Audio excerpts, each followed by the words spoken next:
सिल्वा पिथिकस का अटैक ज्यादा पावरफुल साबित होता है, जिससे एजिस जमीन पर गिर जाता है, बट वो तुरंत वापस भी खड़े हो जाता है। वो इतनी आसानी से नहीं हारने वाला था। जेफरिन कहती है कि एजिस अभी शैडो क्लॉ अटैक का इस्तेमाल करो। दूसरी तरफ से ऐश अपने सिल्वा पिथिकस को दोबारा से लीफ ब्लेड इस्तेमाल करने के लिए कहता है। फिर से दोनों अटैक टकराते हैं। जेफरिन कहती है पिछले बार सिल्वा पिथिकस का अटैक ने ओवर पावर कर दिया था एजिस के अटैक को, बट इस बार ऐसा नहीं होने वाला। एजिस का शैडो क्लॉ और सिल्वा पिथिकस का लीफ ब्लेड दोनों आपस में टकरा जाते हैं और दोबारा से काफी खतरनाक टक्कर होती है। दोनों पोकेमॉन्स पीछे हटने का नाम नहीं ले रहे थे और इस बार साफ दिख रहा था कि एजिस ज्यादा जोर लगा रहा है। दोनों पोकेमॉन पूरी कोशिश करने के बाद दोबारा अपने ही पोजीशन में आ जाते हैं, यानी कि दोनों ने एक दूसरे के अटैक को रिस्पेक्ट दी थी। उनको रियलाइज हो चुका था कि वो एक दूसरे के अटैक को ओवर पावर नहीं कर पाएंगे। ब्रॉक बोलता है क्या बात है। लास्ट टाइम तो सिल्वा पिथिकस ने कंफर्टेबली एजिस के अटैक को ओवर पावर कर दिया था, बट इस बार दोनों अटैक बिल्कुल इक्वल साबित हुए। इससे ये भी पता चलता है कि अब एजिस ज्यादा जोर लगा रहा है। वेल इसके बाद दोनों ही पोकेमॉन्स में काफी कड़ी बैटल होती है। एजिस एक के बाद एक अपने स्पेशल अटैक सिल्वा पिथिकस के ऊपर मारते जाता है, वहीं पर सिल्वा पिथिकस भी पीछे नहीं हटता है। वो भी अपने स्ट्रॉन्ग ग्रास टाइप अटैक्स का प्रदर्शन करता है और लास्ट में दोनों पोकेमॉन्स की हेल्थ काफी कम बचती है और दोनों पोकेमॉन्स रेडी होते हैं एक फाइनल अटैक के लिए, जो भी इस अटैक को ज्यादा पावरफुल करेगा वही बैटल का विनर बनेगा। जेफरिन कहती है कि एजिस हमारे पास दूसरा मौका नहीं होगा, हमें अपने सबसे स्ट्रॉन्ग अटैक का इस्तेमाल करना है। ये सेम चीज ऐश भी अपने सिल्वा पिथिकस को कहता है और कहता है सिल्वा पिथिकस अभी ग्रास रिजॉर्ट का इस्तेमाल करो। दूसरी तरफ एजिस इस्तेमाल करता है शैडो ब्लेंडर अटैक का। दोनों अटैक काफी ज्यादा स्ट्रॉन्ग लग रहे थे और आपस में टकरा भी जाते हैं, जिससे एक बहुत ज्यादा बड़ा एक्सप्लोजन होता है और चारों तरफ धुआं फैल जाता है।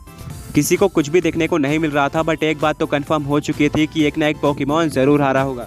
धीरे धीरे करके स्मोक हटना चालू होता है और जब स्मोक पूरी तरह से क्लियर हो जाता है तो देखने को मिलता है कि सिल्वा पिथिकस काफी ज्यादा वीक हो चुका है। उसकी बॉडी भी शेक कर रही होती है, बट स्टिल वो खड़ा हुआ था।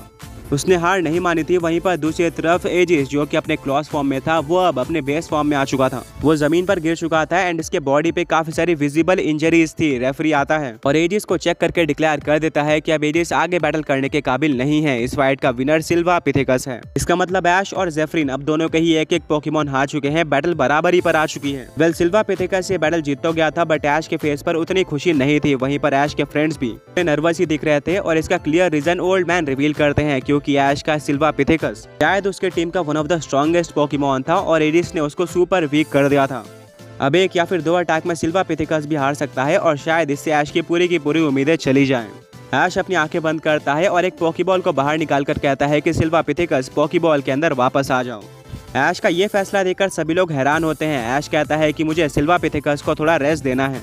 मुझे लगता है कि वो थक चुका है, मैं उसको और ज्यादा दर्द नहीं दे सकता हूँ। जेफरिन एक स्माइल देती है और कहती है कि ऐश अच्छी बात यह है कि तुम्हें काफी जल्दी रियलाइज हो गया कि तुम्हारा सिल्वा पिथिकस हारने वाला है। ऐश भी एक स्माइल देता है और कहता है कि नहीं, मेरे पोकेमॉन्स इतने जल्दी नहीं हारते, बस मुझे उसको रेस्ट देना था।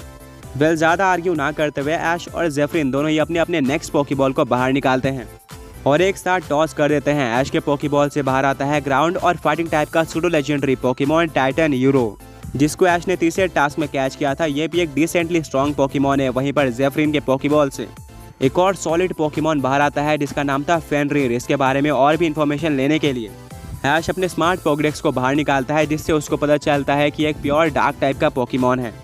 ये एक वुल्फ पर बेस्ड है। इसकी पावर तो उतनी नहीं मानी जाती, बट इसकी इंटेलिजेंस और स्पीड काफ़ी ज़्यादा है। ऑल्सो क्लॉस फिनोमेना में इवॉल्व होने के बाद इसकी पावर भी काफ़ी हद तक इंक्रीज हो जाती है। ऐश बोलता है अमेजिंग फेनरिर, इससे फाइट करने में मज़ा आने वाला है, पर तभी जेफरिन अपने बैंड पर एक बटन को क्लिक करती है और कहती है फेनरिर अभी क्लॉस इवॉल्व। वेल फेनरिर की पूरी बॉडी ग्लो करना स्टार्ट कर देती है। उसकी बॉडी काफ़ी ज़्यादा बड़ी हो जाती है। उसके पास न्यू फीचर्स आ जाते हैं, बट हाँ टाइपिंग चेंज नहीं होती। फेनरिर इवॉल्व हो चुका था क्लॉस फिनोमेना में। ऐश कहता है टाइटन यूरो, हमारे पास टाइप एडवांटेज है, हमें इसको अच्छी तरीके से इस्तेमाल करना होगा। ये तुम्हारी फर्स्ट बैटल है, एक्सपेक्ट कर रहा हूँ कि तुम काफ़ी अच्छी परफॉर्मेंस देने वाले हो। टाइटन यूरो अपने फिस्ट को बंद करता है एंड कहता है कि मैं ये बैटल जीतने के लिए पूरी तरह से रेडी हूँ। आगे बढ़ने से पहले पिछले पोकी क्विज के विनर्स ये रहे एंड आज का क्वेश्चन ये है कि समुंदर पार करके किंग आइलैंड पर जाने के लिए ऐश ने किस पोकेमॉन का इस्तेमाल किया था। बैटल शुरू हो जाती है। ऐश अपने टाइटन यूरो को क्लोज कॉम्बैट इस्तेमाल करने के लिए कहता है। वहीं पर दूसरी तरफ फेनरिर इस्तेमाल करता है डार्क पल्स का। वह टाइटन यूरो जो कि फेनरिन की तरफ बढ़ रहा होता है, उसके ऊपर डार्क पल्स लग जाता है, जिससे उसको डैमेज तो पड़ता है, बट फिर भी वो बीच रास्ते में नहीं रुकता और आगे बढ़ते जाता है, जो कि जेफरिन और फेनरिर ने बिल्कुल भी एक्सपेक्ट नहीं किया था। एंड में वो फेनरिर के पास पहुंचकर काफी सारे पंचेस की बारिश कर देता है और इस सुपर इफेक्टिव अटैक से फेनरिर को हैवी डैमेज सहना पड़ता है। शुरुआत ऐश और टाइटन यूरो दोनों के लिए कमाल की हुई थी। पर जेफरिन और फेनरिर इतना जल्दी पीछे नहीं हटने वाले थे। जेफरिन कहती है फेनरिर इस्तेमाल करो डार्केस्ट लेरिएट का।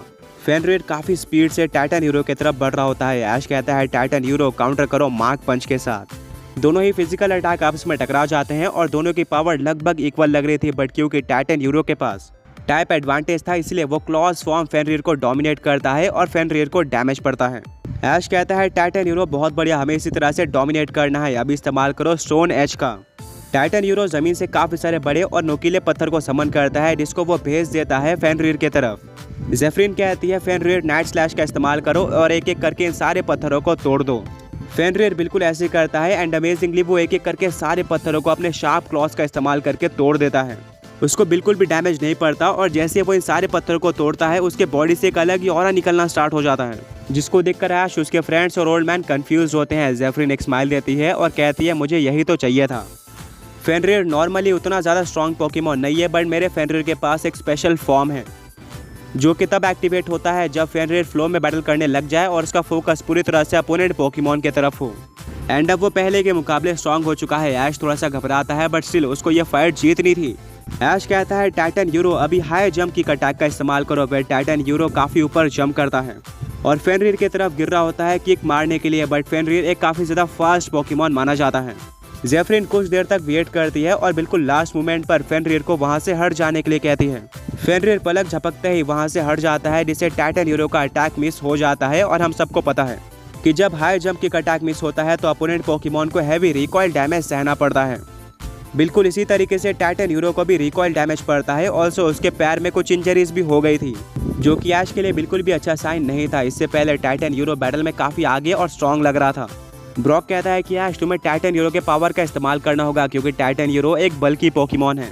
वो पावर के मामले में फेनरिर को कुछ हद तक डोमिनेट कर सकता है, बट स्पीड के मामले में वो फेनरिर के आसपास भी नहीं आता है।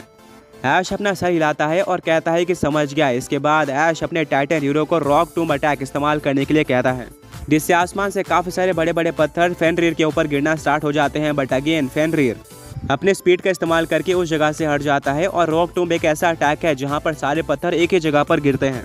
शॉर्ट में यह अटैक एक पोकेमॉन को पत्थरों के नीचे दबाने की कोशिश करता है और क्योंकि फेनरिर वहां से हट गया था, फेनरिर को बिल्कुल भी डैमेज नहीं पड़ा था। ओल्ड मैन कहते हैं कि अब फेनरिर अपने स्पीड का असली प्रदर्शन कर रहा है।